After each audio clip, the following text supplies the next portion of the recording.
Wah,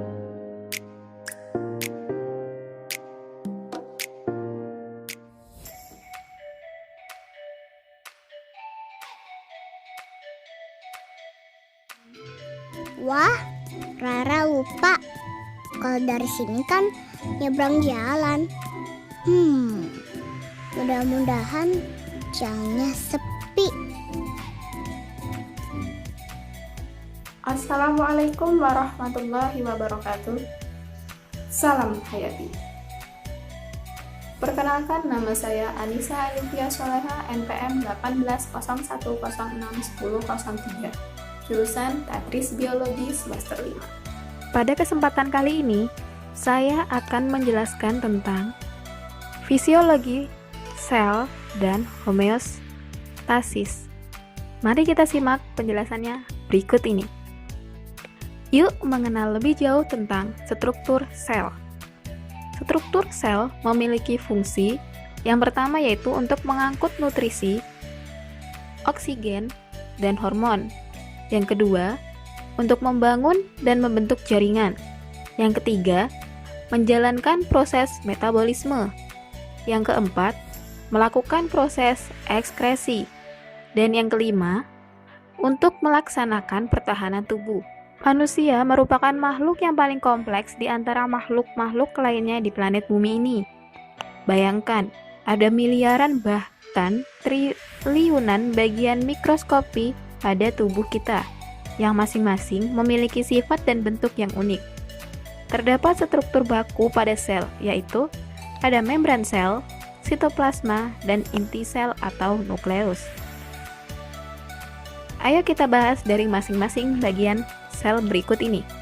Yang pertama, yaitu membran sel atau membran plasma, merupakan bagian sel terluar yang membatasi isi sel dengan lingkungan sekitarnya. Struktur membran sel tersusun dari senyawa-senyawa yang mengandung lemak atau lipid, protein, dan karbohidrat. Pada membran sel tidak semua zat dapat masuk, hanya zat-zat tertentu saja. Membran sel bersifat semi-permeable atau selective permeable, yang berguna untuk melindungi sel dari kerusakan akibat zat-zat yang berbahaya. Fungsi dari membran sel yaitu sebagai pelindung bagi sel dari kerusakan, memberikan bentuk bagi sel, mengatur transport zat yang masuk dan keluar dari sel. Yang terakhir, yaitu berfungsi untuk proses perpindahan zat di membran sel yang diatur dalam dua mekanisme, yakni transport pasif dan transport aktif.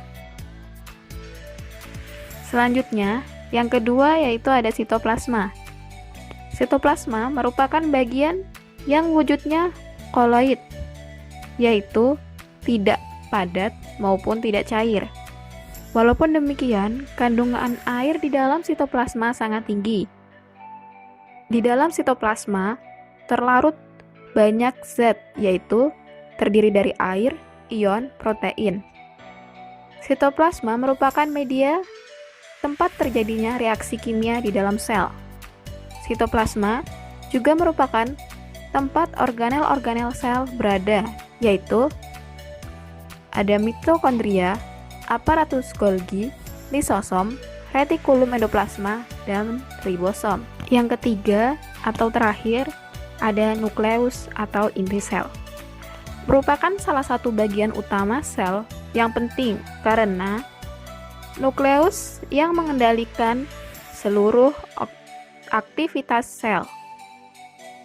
Pada bagian terluar nukleus terdapat suatu membran yang berfungsi sebagai pengatur transport zat dari sitoplasma ke dalam nukleoplasma. Substansi yang terdapat pada nukleus terdiri dari bahan genetik atau DNA dan protein. Bahan genetik ini fungsinya berhubungan dengan fungsi reproduksi sel, yang seluruh bahan genetik tersebut tersusun dalam kromosom.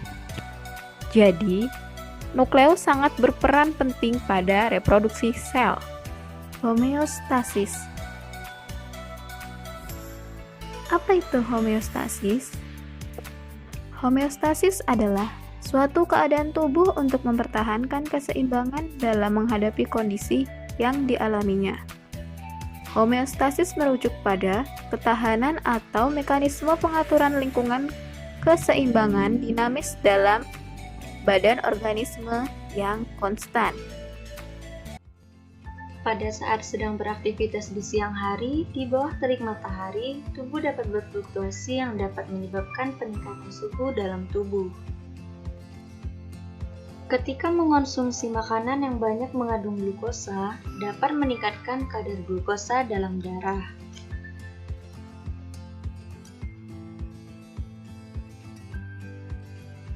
Atau pada saat belajar ujian, tubuh merasa stres sehingga dapat meningkatkan tekanan darah.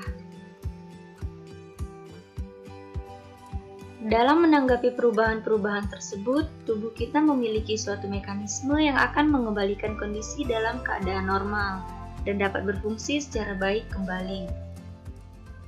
Bagaimana mekanismenya? Terdapat 3 komponen mekanisme homeostasis, yaitu reseptor, pusat kontrol, dan efektor.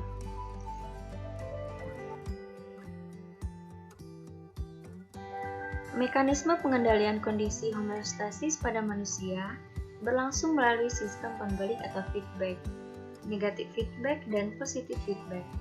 Negatif feedback merupakan suatu sistem pembalik negatif yang berfungsi dalam mengendalikan kondisi homeostasis pada tubuh hewan. Manusia sebagai hewan endoterom yang artinya berdarah panas, selalu menjaga tubuhnya agar tetap stabil pada 37 derajat Celcius.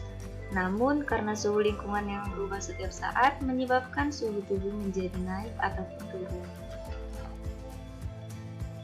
Peristiwa ini hampir sama dengan sistem pemanas di sebuah rumah yang disebut termostat. Termostat yang mengukur suhu jika rumah terasa dingin, dan termostat akan memberitahu radiator untuk menyala dan memanaskan rumah. Jika terlalu panas, termostat akan mengirim sinyal dan mematikannya.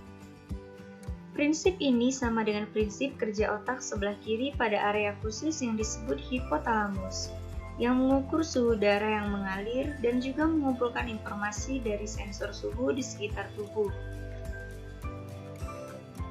Hipotalamus menghubungkan sistem saraf dengan sistem endokrin, di mana sistem saraf mengantarkan impuls untuk memicu suatu tindakan, dan sistem endokrin bertanggung jawab mengatur hormon dengan menggunakan serangkaian kelenjar untuk sekresi hormon.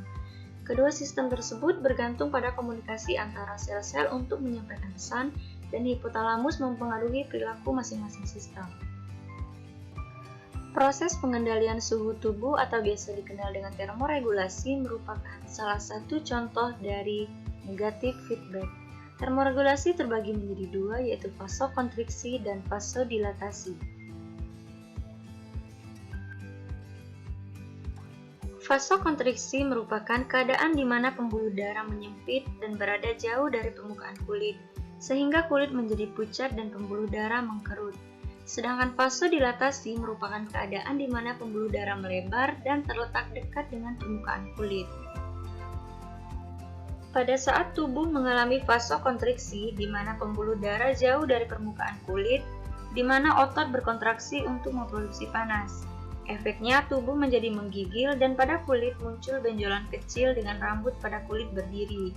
Hal ini bertujuan untuk menjebak lapisan udara di sekitar kulit sebagai isolator panas sehingga tubuh tetap dalam keadaan nyaman. Jika tubuh terlalu panas, maka hipotalamus dapat mengirim sinyal keluar tubuh melalui sistem saraf, yang menyebabkan berbagai efek dengan mengirim sinyal ke kulit dan menyebabkan kelenjar keringat mengeluarkan keringat ke permukaan kulit, sehingga dapat menghilangkan panas dari dalam tubuh. Positif feedback. Pada sistem umpan balik positif, perubahan awal suatu variabel akan menghasilkan perubahan yang lebih besar, misalnya proses pembekuan darah pada saat luka. Proses pembekuan darah merupakan proses untuk mencegah tubuh kehilangan banyak darah ketika terjadi luka. Proses tersebut meliputi pengatasan dinding pembuluh darah yang terluka, pelepasan zat untuk menarik keping-keping darah ke daerah luka, dan pembentukan benang-benang fibril.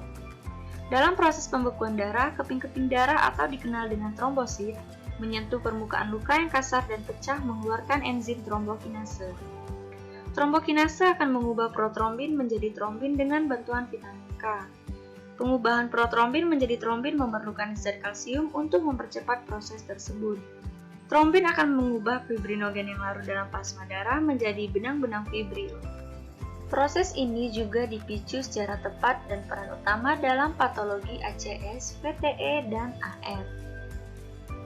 Gangguan tromboembolik dapat mempengaruhi kedua jenis pembuluh darah. Arteri atau gumpalan darah putih terutama dipicu oleh pecahnya pembekuan plak arteri sklerotik secara menyeluruh yang kaya akan trombosit. Vena atau gumpalan darah merah terdiri dari sel darah merah, dan kerusakan vaskuler fibrin berupa hiperkoagulasi darah dan stasis vena memainkan peran penting dalam perkembangannya. Penting untuk diketahui bahwa pembekuan pembuluh darah, arteri, dan vena selalu melibatkan trombosit serta faktor koagulasi. Gangguan pada sistem homeostasis, yaitu ada dua, asidosis dan alkalosis. Asidosis dan alkalosis dikelompokkan menjadi metabolik atau respiratorik, tergantung kepada penyebab utamanya. Asidosis metabolik dan alkalosis metabolik disebabkan oleh ketidakseimbangan dalam pembentukan dan pembuangan asam atau basa oleh ginjal. Sedangkan asidosis respiratorik atau alkalosis respiratorik disebabkan oleh penyakit paru-paru atau kelainan pada pernafasan. Mari kita bahas satu persatu. Pertama, asidosis. Asidosis adalah suatu keadaan darah terlalu banyak mengandung asam atau terlalu sedikit mengandung basa dan sering menyebabkan menurunnya pH pada darah. Penyebab utama asidosis metabolik yaitu gagal ginjal, asidosis tubulus renalis atau kelainan bentuk ginjal, ketuasidosis diabetikum, asidosis laktat atau bertambahnya asam laktat, bahan beracun seperti etilen glikol, overdosis salisilat, metanol, paraldehid, asetazolamid atau amonium klorida. Kehilangan basa, misalnya bikarbonat melalui saluran pencernaan karena diare, ileostomi atau kolostomi. Yang kedua, alkalosis. Alkalosis adalah suatu keadaan darah terlalu banyak mengandung basa atau terlalu sedikit mengandung asam dan kadang menyebabkan meningkatnya pH pada darah. Alkalosis ini terbagi menjadi dua, yaitu ada alkalosis respiratorik dan alkalosis metabolik. Alkalosis respiratorik adalah suatu keadaan di mana darah menjadi basa karena pernapasan yang cepat dan dalam, sehingga menyebabkan kadar karbon dioksida dalam darah menjadi rendah.